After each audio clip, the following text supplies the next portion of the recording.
Muy buenas tardes. Damos inicio a nuestra sesión acostumbrada, en la cual estamos en esta ocasión desarrollando el libro En el enjambre del autor alemán-coreano Byung-Chul Han.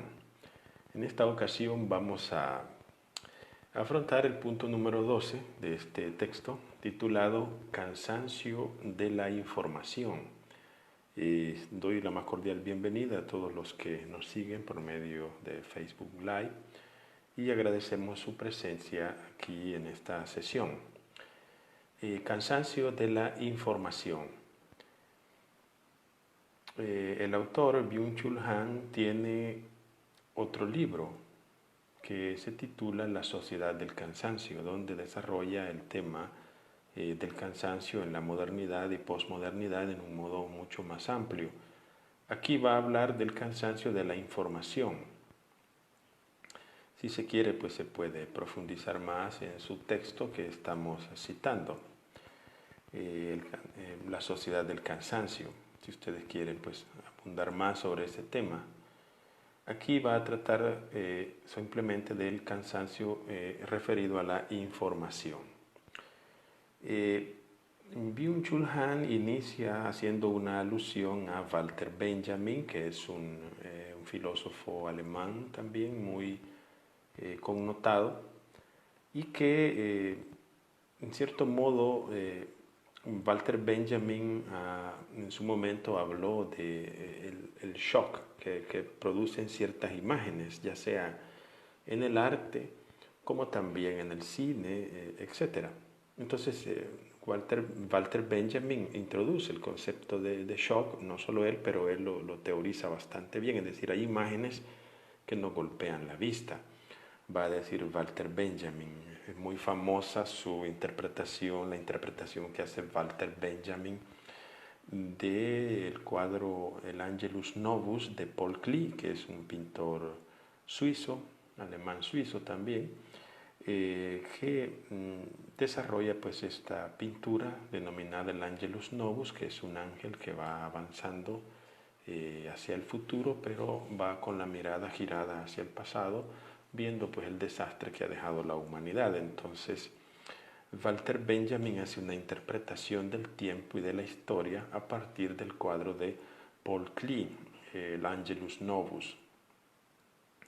Bien, pero lo que dice Byung-Chul Han es que la propuesta del shock en las imágenes, así como la entiende Walter Benjamin, ya no provocan ese estado de shock. Dice, las imágenes ya no provocan ningún shock.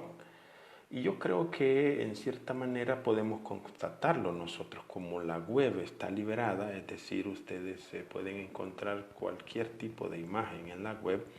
Entonces el concepto de shock prácticamente ha desaparecido. Tendrían que ser unas imágenes extrañísimas o durísimas, pero incluso las de personas desmembradas que podemos encontrar y una serie de cosas no producen ese shock, dice Byung-Chul Han. Incluso las imágenes de asco tienen que divertirnos o tienden a divertir a las personas. Se hacen consumibles. La totalización del consumo elimina toda forma de contracción inmunológica. Esta es otra teoría muy desarrollada por Byung-Chul Han en su libro La sociedad del cansancio, discutiendo con otros autores, sobre todo autores que han desarrollado este tema de la biopolítica.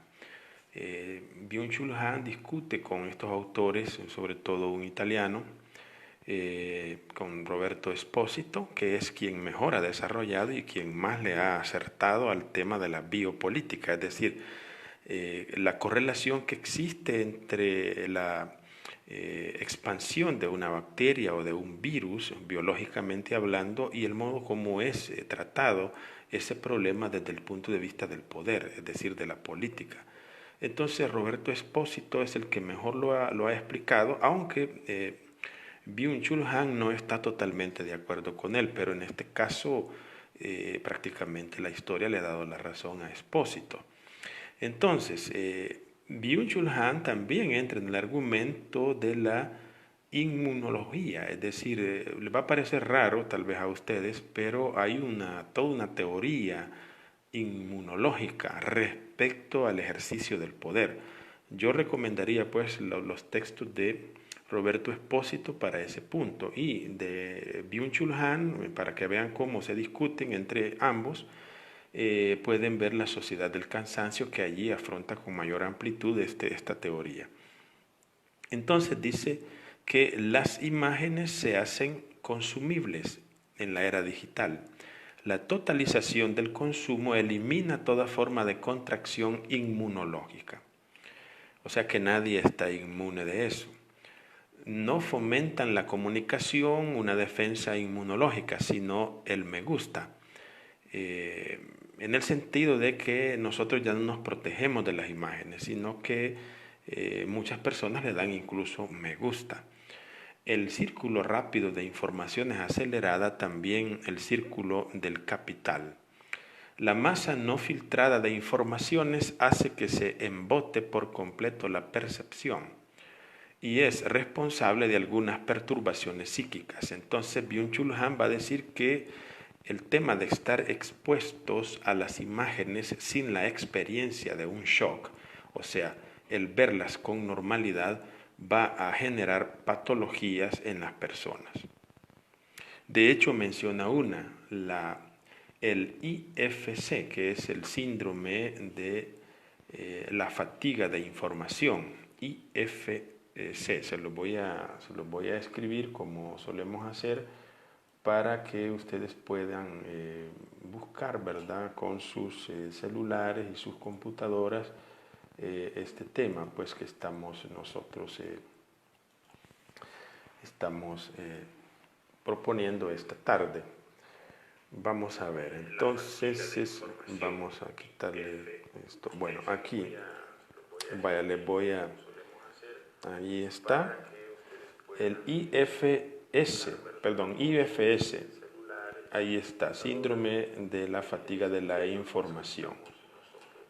Entonces, esto lo dice, o sea que hay patologías que se generan, ¿verdad? Al estar nosotros en contacto constantemente con los dispositivos digitales. Entonces, este síndrome de la fatiga de la información, o sea, el cansancio de la información, es la enfermedad psíquica que se produce por un exceso de información.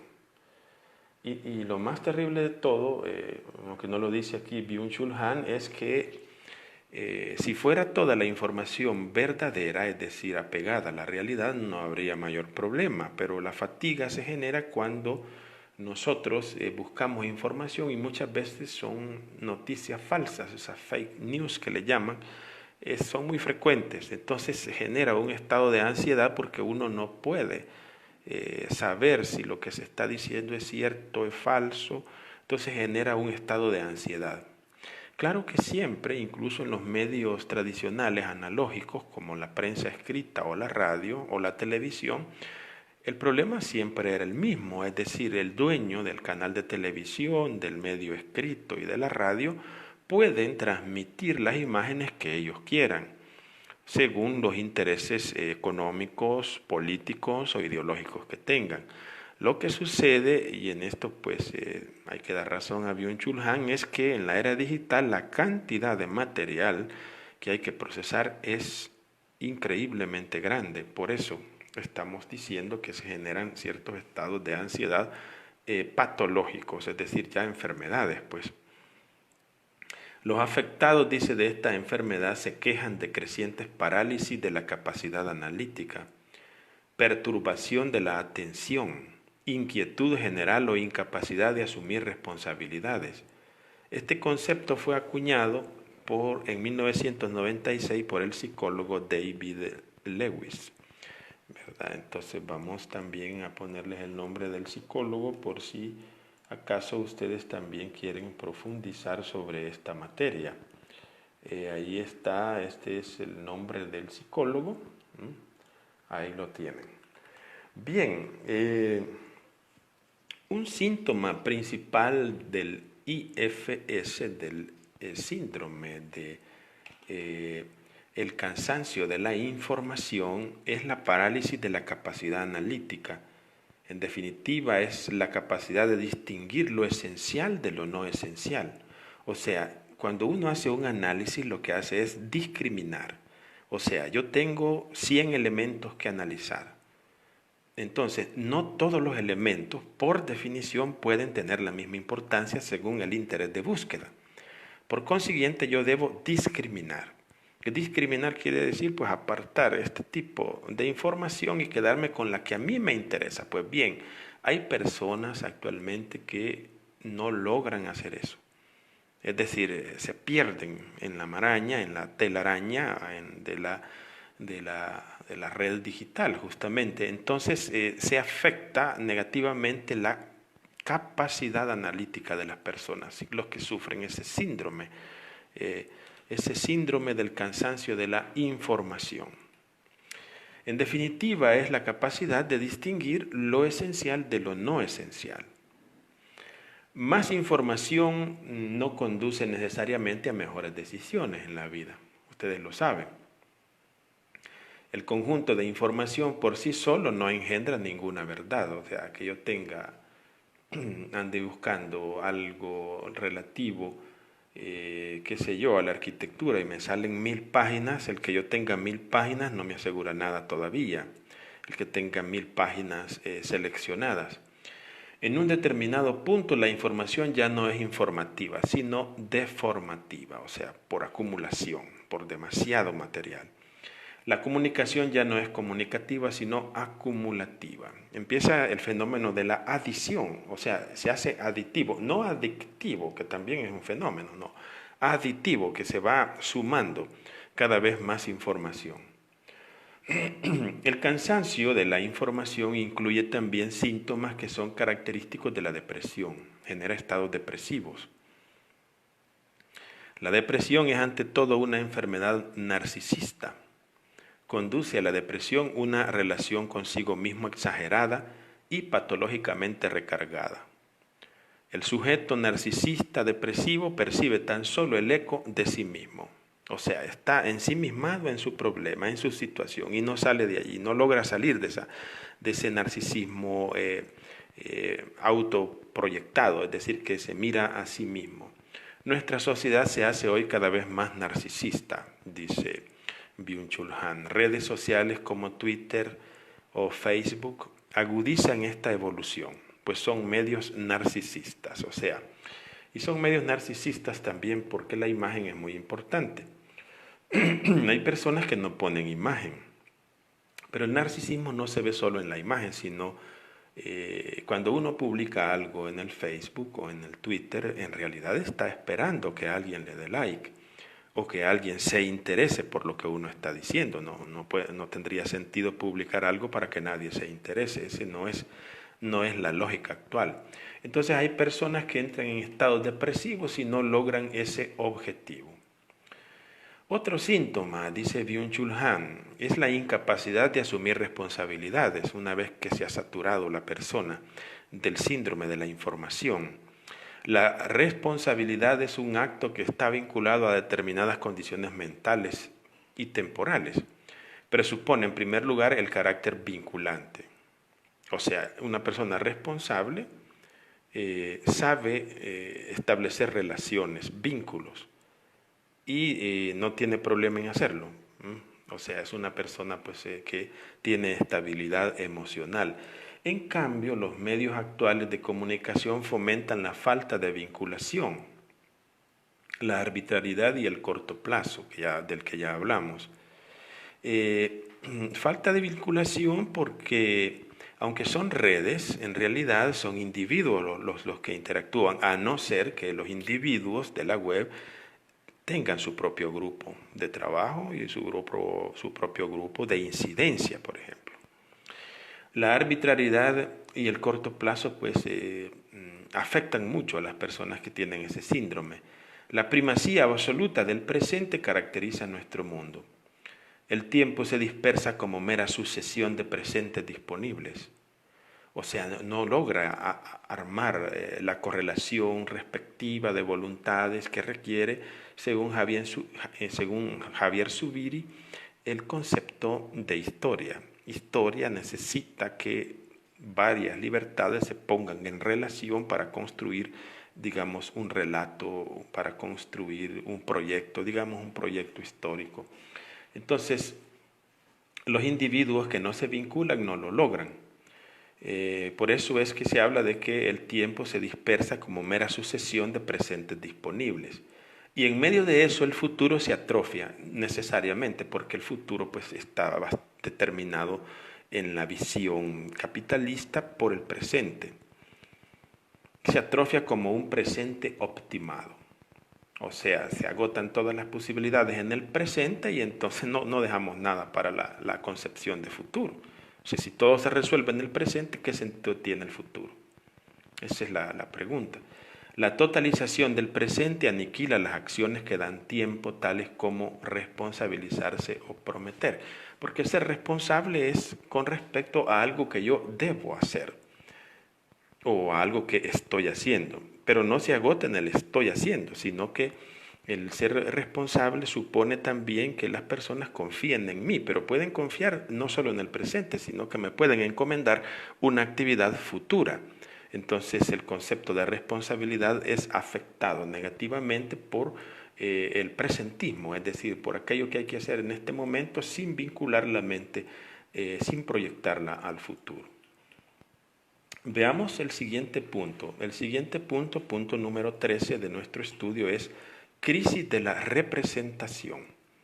Crisis de la representación. Estamos siempre en el ámbito de la imagen. El anterior era la información, crisis del síndrome de la información. En este caso, crisis de la representación. Es decir, vamos a vincularnos con la imagen. Aquí cita a otro autor, Roland Barthes, que lo cita pues también porque este también es un teórico de la fotografía y como teórico de la fotografía, Roland Barthes, no he logrado copiar el nombre, vamos a quitarle esto, ahí está, ya logramos, tenía un vínculo, aquí está. Ese es el autor que cita Byung-Chul Han al inicio para discutir, o sea que Roland Barthes es un teórico del tema de la fotografía. Barthes decía, por naturaleza la fotografía tiene algo tautológico y decía, una pipa es siempre una pipa. Esta era la tesis, ¿verdad?, de Barthes. O sea, porque la foto como que captura el tiempo y la imagen, la retiene. Entonces, eso que quedó retenido siempre va a ser eso que quedó retenido. Por eso es que dice, una pipa siempre es siempre una pipa. Es un lenguaje tautológico, que es decir lo mismo por lo mismo, que es la tautología. Entonces, dice Byung-Chul Han, ¿por qué pretende él tan enfáticamente la verdad para la fotografía? Criticando a Byung-Chul Han. Criticando a Byung-Chul Han a Barthes. Presiente el tiempo venidero de lo digital en el que se produce la desvinculación definitiva de la representación respecto de lo real. La desvinculación de la representación respecto de lo real, que es una construcción nominal muy complicada, lo que quiere decir es que en la era digital el tema de lo real entra en crisis, evidentemente, porque si hay filtros, si uno en el celular puede ponerse los ojos de otro color, digamos, el brillo de la cara más finito, etcétera, entonces quiere decir que ahí lo real no existe, porque es algo como artístico, creado. Es más parecido a un pintor que a un fotógrafo el que hace eso. Entonces, la fotografía digital cuestiona radicalmente la verdad de la fotografía en sentido clásico. Pone fin definitivamente al tiempo de la representación. O sea, aquí está comparando la fotografía del periodo clásico con la cámara que no era digital, era analógica. Ahora está hablando de la cámara digital que puede modificar la fotografía. Marca entonces el final de lo real. En ella no está contenida ninguna indicación del referente real. Así, la fotografía digital se acerca de nuevo a la pintura. O sea, cuando decimos real aquí es porque hay un concepto nuestro de realidad. Creemos que lo que está en la imagen es real.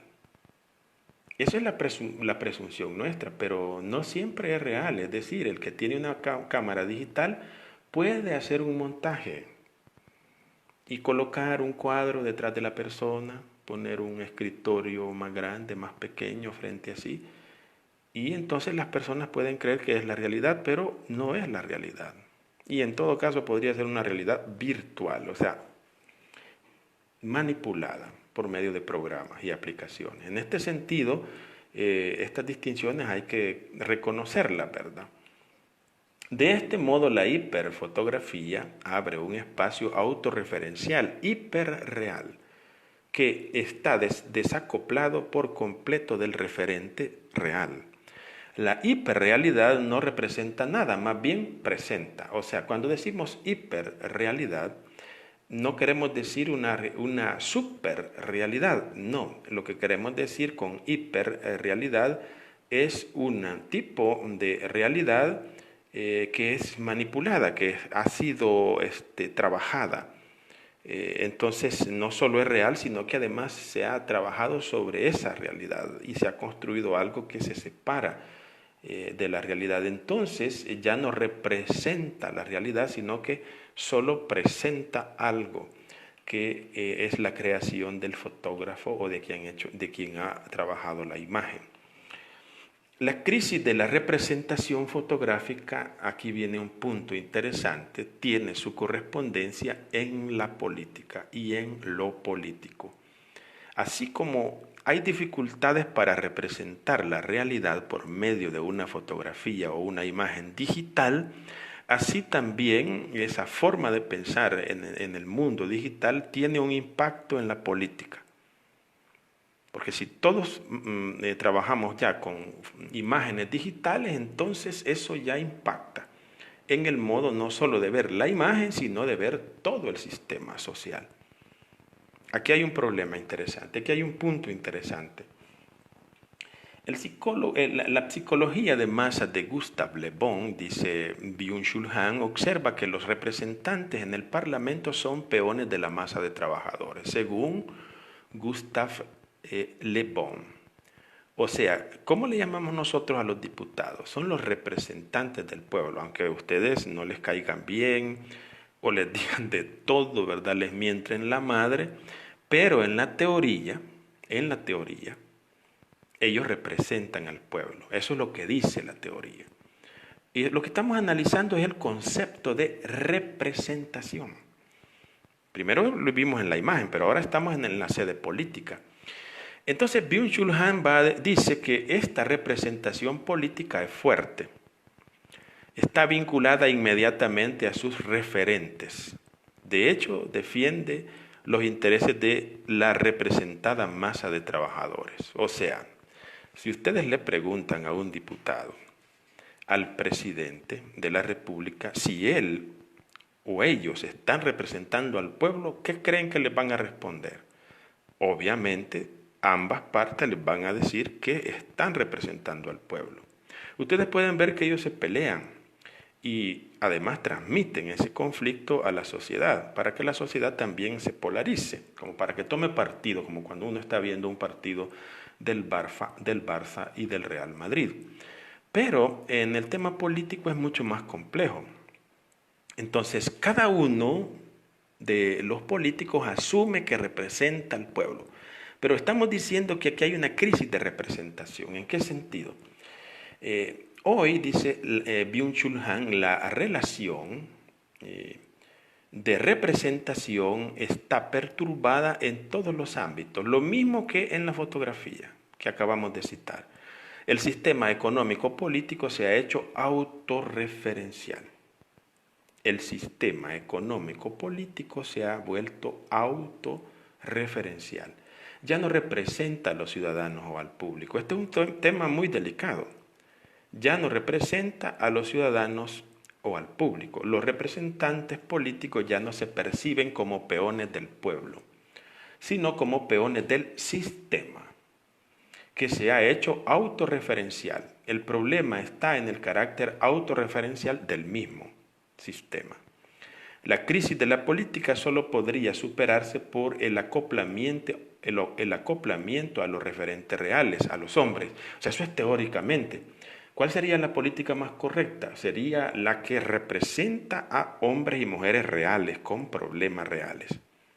Pero ¿qué es lo que sucede en el ejercicio de la política en la época de la crisis de la representación de la era digital? Lo que sucede es que todos los representantes políticos van a decir nominalmente, es decir, teóricamente, que representan al pueblo. Pero lo que representan no es al pueblo, es al sistema económico hegemónico. Es decir, los que tienen el dinero son los que mandan. Por eso, últimamente hemos visto nosotros, con claridad, cuando aparecieron, ¿verdad?, los principales oligarcas del Salvador, la cosa se asentó. Y ya ambas partes, tanto el Ejecutivo como el Legislativo, dijeron, bueno, entonces vamos a iniciar el 6 de junio a trabajar. ¿Y quién fue el que puso el orden? ¿Los diputados o el presidente? No, el orden lo puso el poder hegemónico económico, los oligarcas, porque aquí está la crisis de representación. Los que representan supuestamente al pueblo, en realidad lo representan solo en la demagogia, pero no en la realidad. Ellos representan el sistema económico dominante. Las masas que antes podían organizarse en partidos y asociaciones y que estaban animadas por una ideología, se descomponen ahora en enjambres de puras unidades, es decir, en los que los japoneses llaman hikikomoris digitales, aislados para sí, es decir, el poder hegemónico, vamos a ver, aquí hay que quitarle el vínculo, el poder actual político solo podría responder a esos dos poderes, al poder económico y al poder que tienen los enjambres, es decir, las masas de personas organizadas para exigir transparencia por medio de dispositivos digitales. Ustedes han visto muchas veces que políticos han cambiado de opinión por la presión popular, por medios digitales. Ahí les he puesto el concepto que utilizan los japoneses, ¿verdad? Los enjambres de hikikomoris digitales, que están aislados pero que trabajan en enjambre, que no forman ningún público articulado y no participan en ningún discurso público, pero son efectivos en las redes.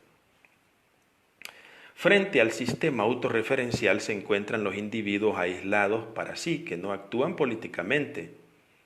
Se descomponen el nosotros político que sería capaz de acción en sentido enfático. ¿Qué política, qué democracia sería pensable hoy ante la desaparición de lo público, ante el crecimiento del egoísmo y del narcisismo del hombre? Efectivamente, la democracia está en crisis. Ese sistema democrático que ya Aristóteles había identificado como la degeneración de la república. En su escrito La Política dice Aristóteles que la democracia es la degeneración de la república, que el sistema adecuado y más optimal sería la república.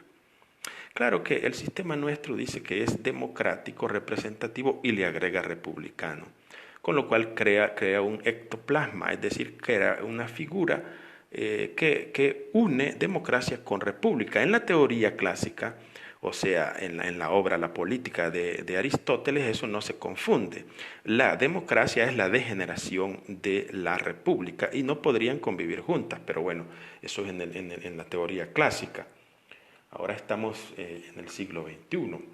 Bien, otra pregunta. ¿Sería necesaria una smart policy, o sea, una política inteligente que condenara a la superfluidad las elecciones y las luchas electorales, el parlamento, las ideologías y las reuniones de los miembros o correligionarios, una democracia digital en la que el botón de me gusta suplantara la papeleta electoral?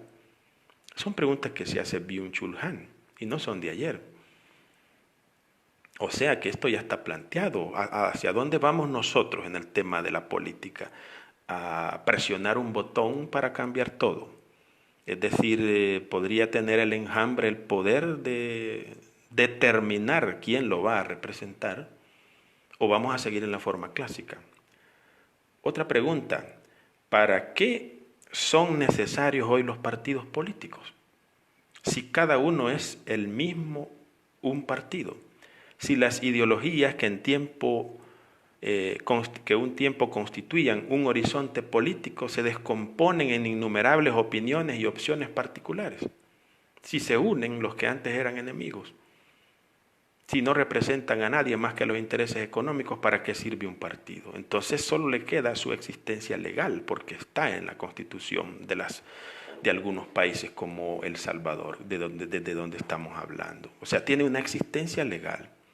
Pero la identidad, las características del partido político van a ser transformadas profundamente a partir de la era digital.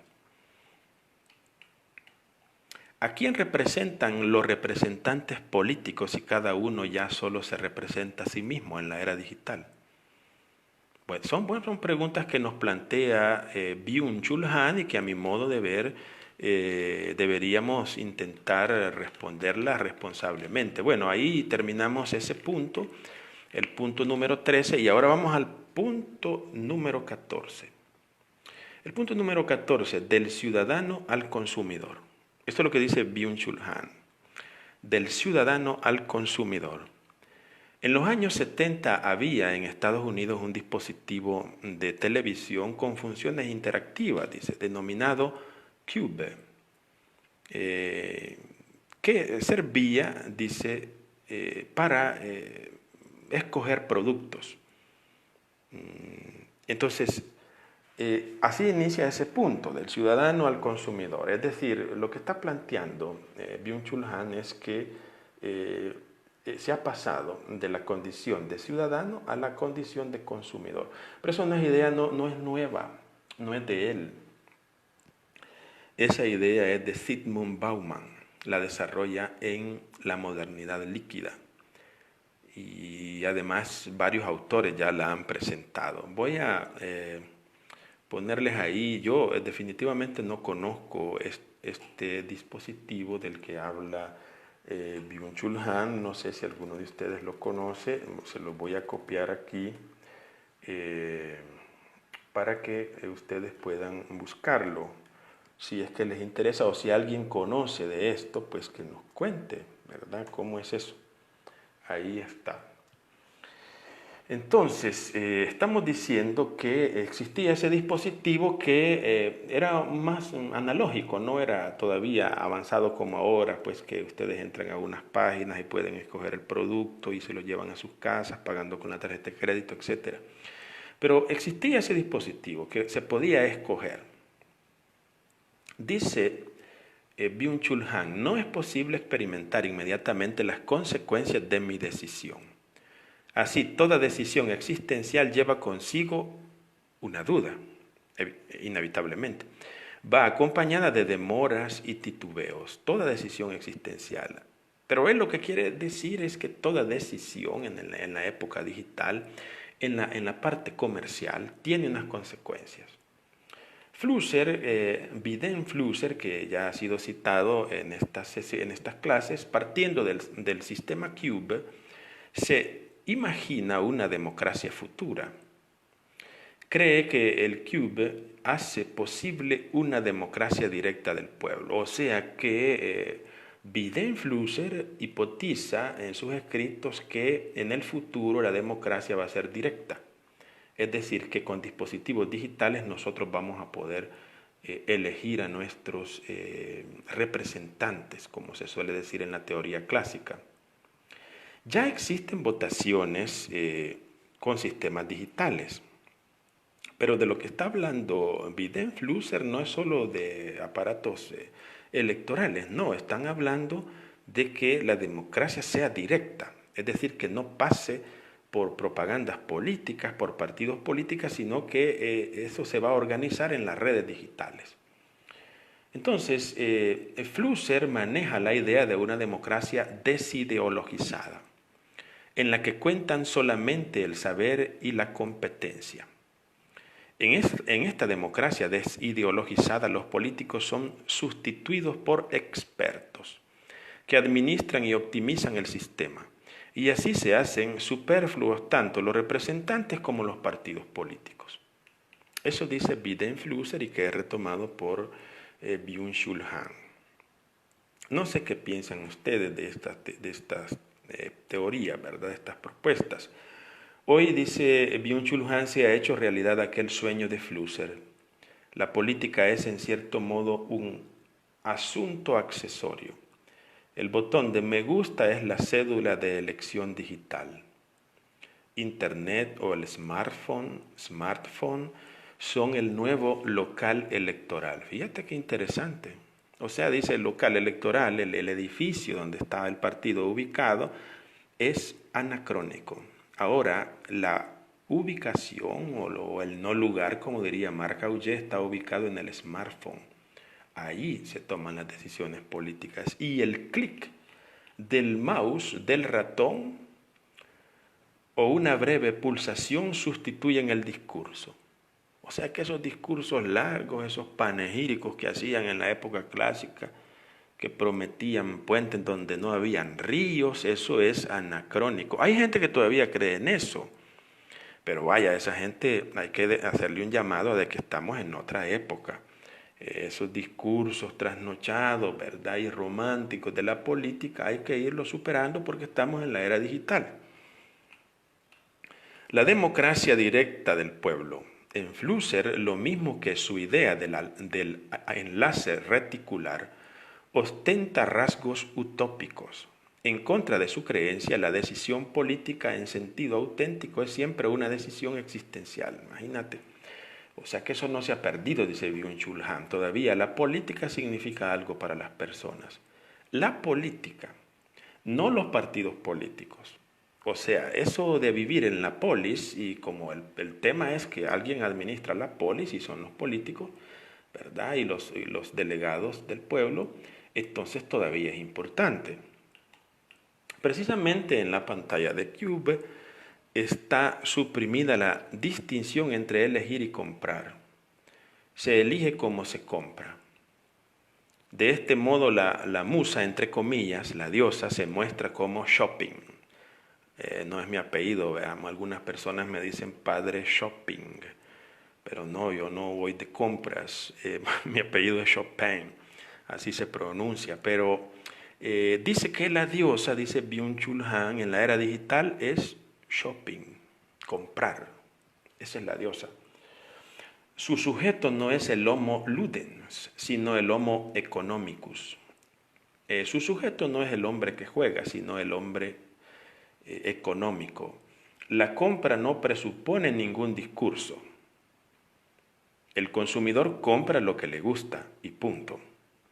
Siguen sus inclinaciones individuales. Sigue sus inclinaciones individuales. Su divisa es like, me gusta y lo compro. No es ningún ciudadano en ese sentido, porque no está pensando en la responsabilidad que conlleva su compra, sino que simplemente responde a su interés individual. La responsabilidad por la comunidad caracteriza al ciudadano, pero los consumidores no tienen esa responsabilidad. Por eso es bien importante la distinción entre el ciudadano y el individuo en la modernidad líquida. Es decir, que el individuo atenta contra las formas del ciudadano. Eso es muy interesante. En el ágora digital, o sea, en la plaza digital, donde coinciden en lo local, el local electoral y el mercado, la polis y la economía, los electores se comportan como consumidores de ahora en adelante. Y los encargados, los asesores del marketing de los políticos ahora van en esa línea. Los electores no son ciudadanos. Pues si lo son legalmente, eso sí me lo van a decir ustedes, por supuesto que lo son legalmente, pero en el marketing no lo ven como ciudadanos, lo ven como consumidores. Por consiguiente, la política es una mercancía, un producto que hay que vender y hay que utilizar la lógica del mercado para vender esa política. Así se va a funcionar, así se está funcionando ya. También el acto de gobernar se acerca al marketing. Las encuestas políticas equivalen a una prospección del mercado, o sea, un estudio de mercado. Aquí ya no somos agentes activos, no somos ciudadanos, sino consumidores pasivos. Pero esto es lo que dice Byung-Chul Han. Ahora bien, si esa es la situación que se tiene, entonces quiere decir que los ciudadanos, los que verdaderamente quieren hacer sentir su voz, tienen que entrar en la lógica del mercado para poder también ellos expresarse. Es decir, dado que vivimos en la era digital, no es posible, digamos, no sería, digamos, estratégicamente correcto salirse de la nube digital para pretender impactar, sino saber manejar esa nube porque ahora se impone ese modo de proceder. Punto número 15, protocolización general de la vida. Por tanto, si existe un dominio del mercado por medio de las redes digitales, o sea, hay una nueva forma del capitalismo, una forma digital y donde la política, o sea, la vida en la polis, se constituye en una mercancía, entonces hay que hablar de los efectos que eso tiene en los protocolos de la vida. El panóptico digital no es posible, en el panóptico digital no es posible ninguna confianza y ni siquiera es necesaria. O sea, el panóptico es ese sistema de cárceles y hospitales psiquiátricos de los que hablaba Michel Foucault, el francés, donde está la torre de control para ver a los presos y a los enfermos mentales. Eso, dice Byung-Chul Han, ha pasado a la historia. Ahora estamos hablando de otro tipo de panóptico, el panóptico digital, de las redes, de los datos, de los algoritmos. La confianza es un acto de fe que queda obsoleto ante las informaciones fácilmente disponibles. O sea, confiar actualmente es muy difícil, hablando de la era digital. O sea, ¿cómo sé yo que esta noticia es verdadera? ¿Quién me lo asegura? ¿Cómo hago para saberlo? Es mucho más fatigoso llegar a tener la certeza de la noticia. La sociedad de la información desacredita toda fe, relativiza todo. Esa es la parte negativa. Ahora bien, la conexión digital facilita la obtención de información, eso también es cierto, de tal manera que la confianza como praxis social pierde importancia en medida creciente. Cede el puesto al control. Así, la sociedad de la transparencia está cerca estructuralmente de la sociedad de la vigilancia, donde las informaciones pueden obtenerse con gran facilidad y rapidez, como todos sabemos. El sistema social de la confianza pasa al control y a la transparencia. Cada clic que hago queda almacenado. Cada paso que doy puede rastrearse hacia atrás. En todas partes dejando huellas digitales. En lugar del Big Brother aparecen los Big Data, los grandes datos. La protocolización total, sin lagunas, de la vida, consuma la sociedad de la transparencia. El Big Brother cede el paso al Big Data. Ayer hablábamos de esos sistemas escondidos, ¿verdad? Que no son visibles, esa navegación subterránea que tiene la web. Es otro tipo de forma de acceder a los datos. La sociedad digital de la vigilancia muestra una especial estructura panóptica, o sea, que lo ve todo, quiere decir eso. Lo que hace posible el control total no es el aislamiento espacial y comunicativo, sino el enlace en red y la hipercomunicación. Los habitantes del panóptico digital no son prisioneros, como diría Michel Foucault. Ellos viven en la ilusión de la libertad. O sea, es peor, porque los prisioneros del panóptico de Michel Foucault eran conscientes de que estaban presos.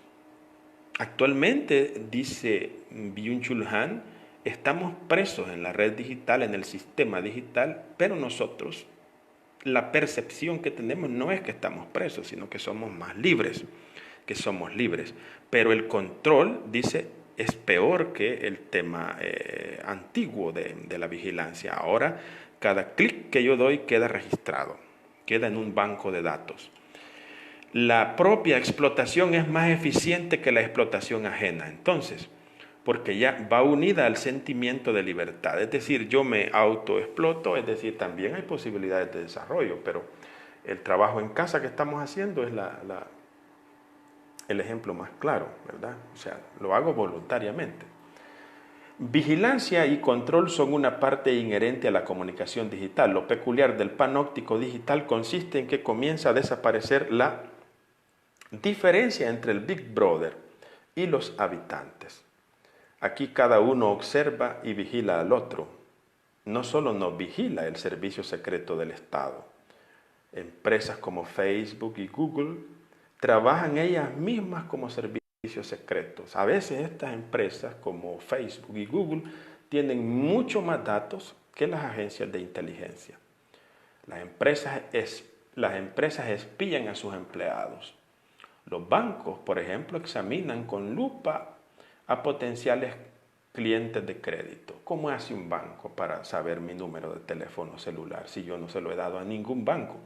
Excepto cuando he hecho alguna transacción con ellos o algún contrato. Bueno, porque hay bases de datos donde está mi número de teléfono y ellos van y lo consiguen.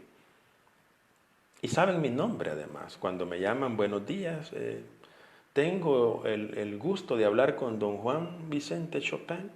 Así me dicen. ¿Cómo sabe esta gente que cómo me llamo yo? ¿Cuál es mi número? Sin duda, menciona aquí una agencia, ¿verdad? Action, se la voy a escribir allí. Esta empresa que según dice Byung-Chul Han tiene muchos más datos que la CIA. Ahí está, vamos a ver. Dice, sin duda Action sabe más sobre los ciudadanos de Estados Unidos que el FBI o el IRS, organismo de los impuestos federales. Este Internet de las cosas consuma la sociedad del control. Nos observan cosas que nos rodean. Ahora nos vigilan también las cosas que usamos en la vida cotidiana. Ellas envían informaciones sin pausas sobre nuestro hacer y omitir.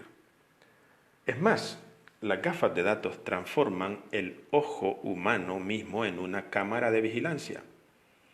El ver coincide por entero con el vigilar. Cada uno vigila al otro. Tengo todavía un punto, lo voy a tener que terminar porque de otro modo me quedaría solo ese. Entonces quiero que me permitan concluir esta conferencia. Punto número 16. Psicopolítica. Psicopolítica. Recuerden que la propuesta del italiano era biopolítica. Espósito. El filósofo Espósito habla de biopolítica, que es lo que estamos viviendo actualmente, cómo gestiona el poder una pandemia. Y eso ya lo escribió hace mucho tiempo, bueno, hace algún tiempo. En cambio, Byung-Chul Han no habla de biopolítica, él habla de psicopolítica. Veamos entonces. Según Michel Foucault, desde el siglo XVII, el poder ya no se manifiesta como la capacidad que el soberano tiene de imponer la muerte, sino como biopoder. Porque el primero que habló de biopoder, o sea, de biopolítica, fue Michel Foucault. Pero Roberto Espósito, el italiano, es quien lo ha desarrollado últimamente. El poder del soberano es el de la espada. Amenaza con la muerte. En cambio, el biopoder trabaja en la incitación de reforzamiento, de control, de vigilancia, de aumento y organización de las fuerzas que somete. Pero el control biopolítico comprende solamente factores exteriores, como la procreación, el porcentaje de mortalidad o el estado de la salud.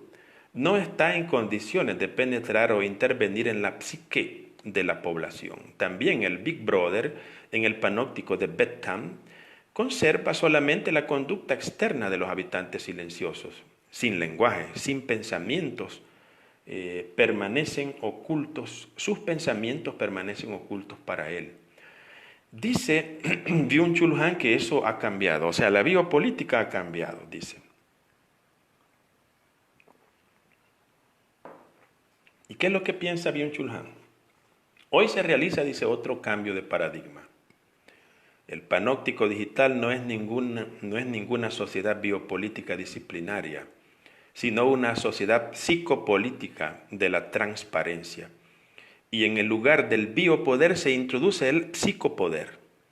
La psicopolítica, con ayuda de la vigilancia digital, está en condiciones de leer pensamientos y de controlarlos. Ustedes pensaban que era casual que los líderes políticos, sobre todo los que tienen más poder, juegan con el miedo, amenazan con la muerte incluso, es decir, aquí nos vamos a morir todos si no hacemos tal cosa. A eso se le llama psicopolítica, según Byung-Chul Han. Y no lo he inventado yo, está aquí en los libros de estos señores. El psicopoder está en condiciones de intervenir en los procesos psicológicos. El análisis de los grandes datos da a conocer modelos de conducta que también hacen posible los pronósticos. O sea que los datos que nosotros proporcionamos con cada clic que damos en la computadora o en el celular son almacenados por un sistema que los analiza, pero no los analiza solo como el algoritmo, los analiza también psicológicamente en el sentido que dimos el clic. ¿Por qué? ¿Y a qué imágenes le dimos clic? ¿A cuáles páginas y por qué? Entonces un análisis que hacen expertos actualmente para descifrar el comportamiento de las poblaciones. El análisis de los grandes datos da a conocer modelos de conducta que también hacen posibles los pronósticos en política. Queda atrás toda teoría de la conducta humana, desde la lingüística hasta la sociología. Olvide usted la taxonomía, la ontología y también la psicología. ¿Quién puede decir por qué los hombres hacen lo que hacen? Lo hacen simplemente y podemos constatarlo y medirlo con exactitud sin parangón. Cuando disponemos de suficientes datos, los números hablan por sí solos.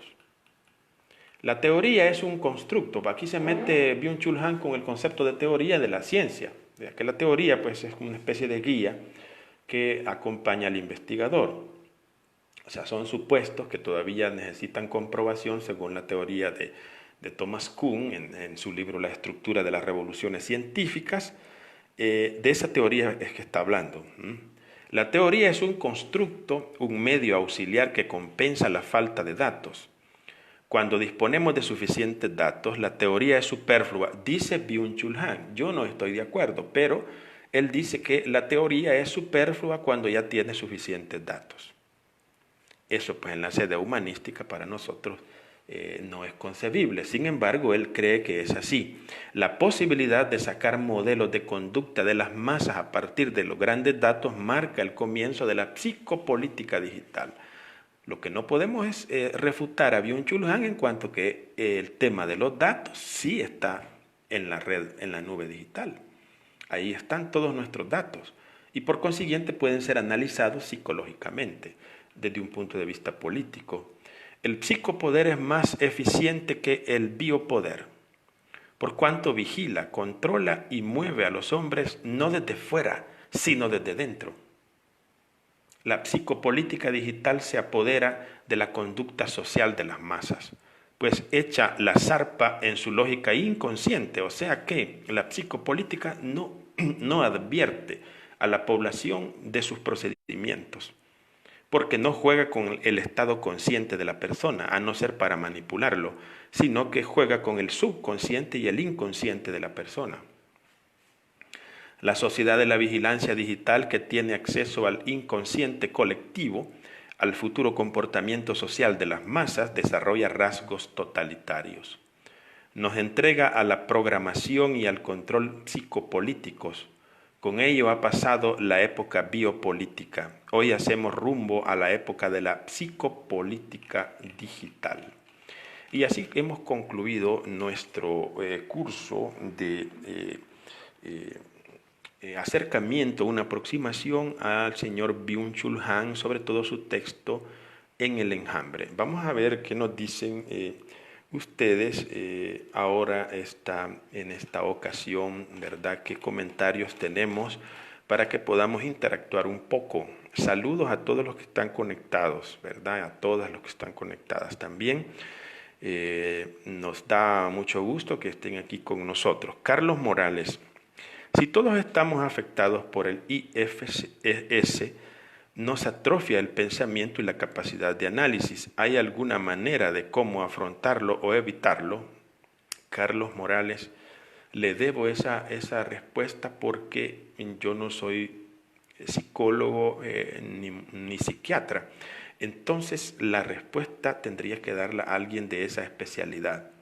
Habida cuenta de que el psicólogo que la dé tendría que estar empapado también de estas lecturas de la nueva era digital para que no nos salga con una respuesta también él de la época analógica, sino que esté actualizado ese psicólogo o esa psicóloga sobre estas teorías, pues del IFS, del síndrome del exceso de información. Miguel Hernández, Alfred North Vitehad, nos diría que necesitaríamos meditar sobre lo que hemos hecho durante el día y repasar lo que hemos hecho para influenciar el futuro inmediato. En otras palabras, necesitamos hacer un inventario de nuestras acciones para modificarlas. Esto en la época digital significa que tenemos que tener disciplina para manejar la tecnología y no que la tecnología nos maneje a nosotros. Ciertamente, se requiere un tremendo equilibrio. Lo importante es que tengamos conocimiento de los problemas que se pueden generar para intentar darles una respuesta. Uno de los puntos que hemos tocado justamente es la concepción del tiempo en la era digital. Eso requiere una profundización por parte de la persona. Bueno, ahí pues están más personas conectadas. De nuevo, Miguel Hernández, una pregunta. En la era digital, una organización al estilo pasado ya no es posible, pero ¿sería posible usar tácticas como un paro total, como una huelga de brazos caídos? Necesitamos pasar de los mensajes de los dispositivos a la acción. Lo que hemos visto en el fenómeno de los indignados, lo que ha funcionado es ponerse de acuerdo digitalmente, pero en temas sociales y concretos de la vida, aunque los datos están en el Big Data, en realidad lo que se necesita es utilizar el Big Data para organizar a las personas para que puedan hacer esas acciones de facto como una huelga de brazos caídos. Ya lo han hecho, es decir, en México se ha utilizado y en Europa también se utiliza mucho el hecho de utilizar el enjambre digital para llevar a cabo acciones de hecho, ya en la calle, en la plaza.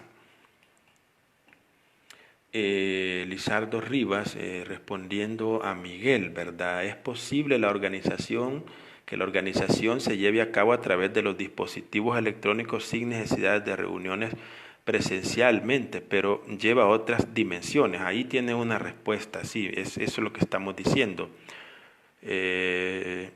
Ahí me está diciendo Margarita Díaz, sí, lo que decíamos, que a veces me dicen el padre shopping, ¿verdad? Y ahí está mi apellido, no es shopping. De vez en cuando voy de shopping, pero muy poco.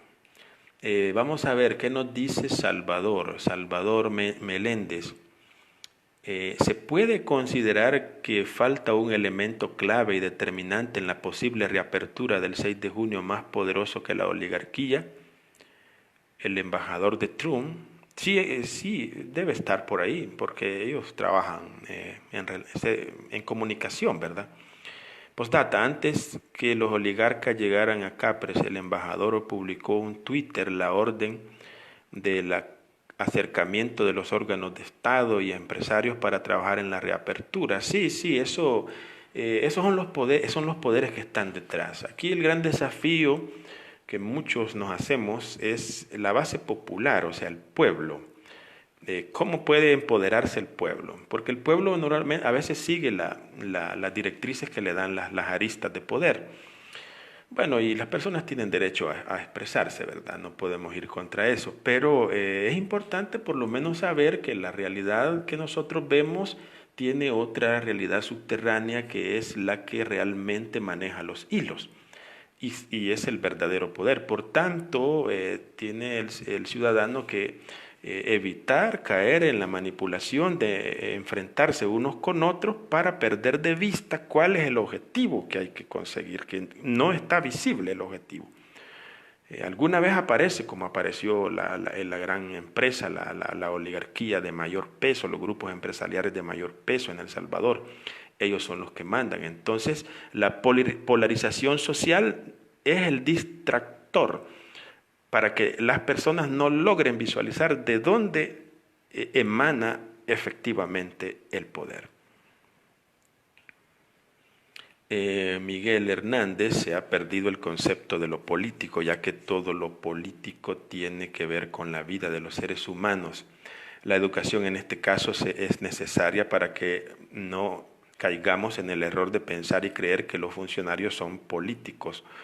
Los dólares compran voluntades y se venden influencias al mejor negociantes. Sí, por supuesto, o sea, una educación política en la era digital, por estas propuestas que hemos visto de la biopolítica y de la psicopolítica son ya expresiones de la era digital y de la democracia directa por medio del uso de los dispositivos digitales.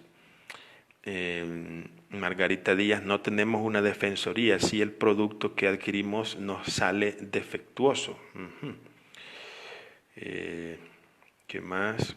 Action, ¿sí? Mark nos dice aquí, Cube puede entenderse como la distribución de los datos en todas direcciones. Por ejemplo, los sistemas CRM de gestión con un solo dato pueden realizar operaciones diversas. Por ejemplo, un repartidor de bebidas llega a una comunidad a reabastecer las tiendas. Las empresas que ya adaptaron estos sistemas recogen pedidos por medio de terminales con capacidades de interpretar los datos leyendo códigos de barras o nombres de productos. En el momento que el terminal hace la lectura, este dato llega a todo el entorno: bodega, producción, marketing, etc., teniendo un control muy preciso de que los productos son los que se venden mejor. Este es un burdo ejemplo del uso o aplicación de un entorno basado en Cube. Hay cientos, incluso miles de usos. Por ejemplo, la Universidad de Johns Hopkins está usando un entorno basado en Cube para alimentarse de la data que muestra en el chart de COVID-19. Por supuesto, esto es muy útil. Es muy útil. Miguel Hernández: la adicción digital es real, ya que cautiva la mente de los usuarios. Por ejemplo, en la China existen muchos jóvenes usuarios adictos a la red que terminan en centros de detención y rehabilitación. ¿Qué pasará con nuestros jóvenes en este aspecto? Pues lo mismo, ¿verdad? Porque ese es son síndromes ya y son enfermedades de la era digital. Pues más o menos lo mismo va a pasar. Silvia Patricia: el presidente actual fue asesorado por uno de los asesores más reconocidos en América Latina. Creo que es un español, experto en análisis y comportamiento de las masas. Sí, desconozco quién lo ha asesorado, pero lo que sí queda claro es que está utilizando estas estrategias de las que estamos hablando. Iván Montes: gracias por las conferencias muy importantes. Pregunta: base del control de la opinión pública operatizada por el nazismo, ¿se puede afirmar que es el emplazamiento del control actual de la propaganda y terror político actual? Sí se usa, yo veo, todos podemos ver que sí se hace recurso al argumento del miedo. Otro argumento que está siendo utilizado es el tema religioso. Bueno, esta es la opción, ¿verdad? Nosotros estamos justamente para analizar esos fenómenos y tenemos derecho a hacerlo también. Tuve la oportunidad, dice Mark, de iniciar en informática desde el 96. Vi nacer y morir Yahoo, Google.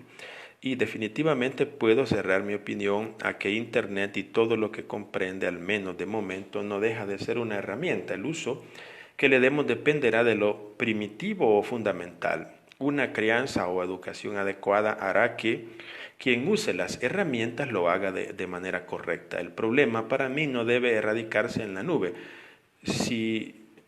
sino antes de llegar a ella. Bueno, vale como una evaluación final de nuestro curso, me parece, Mark, tu valoración. Abelardo Alemán, sin duda, la era digital es una amenaza para la seguridad de todos, porque dispone de información muy esencial de cada usuario, con fines dañinos y de manipulación. ¿Qué alternativa tiene el pueblo que no forma parte de la clase dominante y que nos dispone de todos estos recursos del Big Data? Pero, claro, lo que hace falta mucho es una cultura. Eso es un gran problema. Si usted se fija a Abelardo Alemán, los gobiernos que se van sucediendo, todos los que se van sucediendo hasta el actual, no invierten mucho en educación, porque en la parte educativa es donde se puede capacitar mejor a los niños y jóvenes, como hacen en Japón, que desde pequeñitos ya empiezan con las computadoras. Eso no se ha hecho. Y eso es lo que está. Entonces hay que ir por esa línea, hay que exigir, ¿verdad?, que se mejore muchísimo más la educación y dentro del sistema educativo la parte digital. Pues sí, ese es el presente. Y entonces hay que dominarlo lo más que se pueda. Y hay personas dentro del pueblo que manejan muy bien la cuestión digital y la computación y por consiguiente están en condiciones de incidir también en los temas de nación, ¿verdad? O sea que no es solo el dinero, sino también el modo como se conozca, cómo está conformada la red digital. Margarita Díaz, gracias Padre por cada tarde que compartió, muy interesantes. Pregunta, diferencias del el aquí y ahora del budismo y el presente permanente de la era digital. Bueno, aquí esto es una pregunta, Salvador, que sale un poco del contexto, ¿verdad? El tema del budismo. Dice el aquí y ahora del budismo. Sí, el budismo avanza muy bien en el mundo, Salvador. Avanza en dos sentidos, o en tres, digamos. Avanza como terapia de autocontrol, avanza como filosofía de la vida y avanza como religión. Pero más que todo en las dos primeras, como terapia y como filosofía de la vida. Porque el budismo, pues ustedes saben que es un modo peculiar de acceder pues a la autoliberación, ¿verdad? Es un camino de autoliberación. Bueno, en lo de la era digital, pues yo creo que hemos dicho bastante. Pues muchas gracias por su participación. Probablemente haga otras conferencias más dispersas, pero porque tengo que preparar pues para las clases que tenemos en la universidad. Entonces voy a tratar de proponerles algunas, pues que después las vamos a subir. Todo este material va a quedar alojado después en el canal de YouTube de Funda Cultura Amalia Chopin. Bueno, muchas gracias por su participación y espero que haya sido de mucha ayuda para cada uno de ustedes.